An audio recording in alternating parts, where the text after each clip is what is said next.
关话艺术水阁好，国情解说两句话，互你做参考。解说，解文说义。现代科技已经进展到讲，教授咧教课，学生毋免来甲教授呢，用视讯的软体翕镜头，自然学生囡仔踮厝内嘛会当上课。啊，国情我哪想到真济遮民间的俗语，古早咧讲先生甲学生中间互相安怎样往来的关系。讲即摆用视讯的软体，老师要安怎点名？实在100当前的台湾人想袂到啦。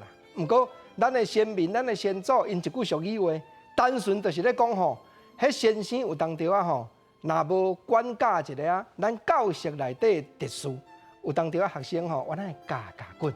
毋知即句俗语话讲，先生无在管，学生就搬海反，意思讲，若大人爬起，囡仔就占意啦。先生若无在管内的时阵吼。学生囡仔袂输敢若鱼虾水，就大家起来造反共款。学生原来规定假军假判嬉戏叫，会搬海反。毋过咱嘛知哦，即马现代社会是讲究爱的教育。你讲先生要甲学生处分，即马教育局是无允准哦，因为你袂当用法的，袂当用强制，这原来人的囝呢。咱做先生、做老师的人，原来考虑讲，有一天咱原来做人的爸母呢，咱家己原来有囝呢。咱得爱疼惜这学生，袂输疼惜家己亲生的囝儿是谁才有影呢？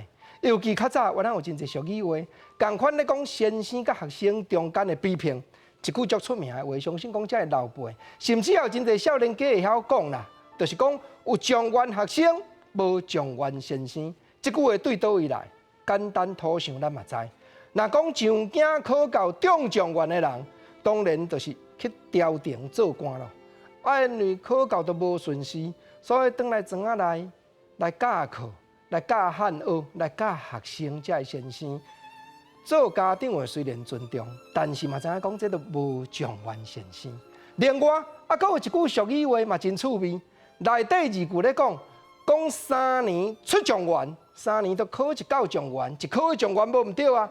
毋过吼，3年出无一个好伙计，原来就是讲吼。台湾古早社会，大家也真注重、真讲究，讲行行出状元，毋是讲哦，你伫学校伫咧教汉学，伫咧做先生就够呢。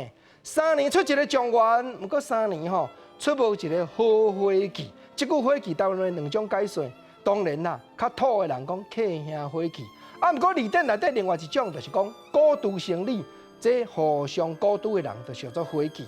简单讲就是讲生理囝恶生啦。所以做老师是高贵是神圣的职务，毋过咱也得爱互相尊重，各种的头路、各种的职务拢总平等。你讲看有影无？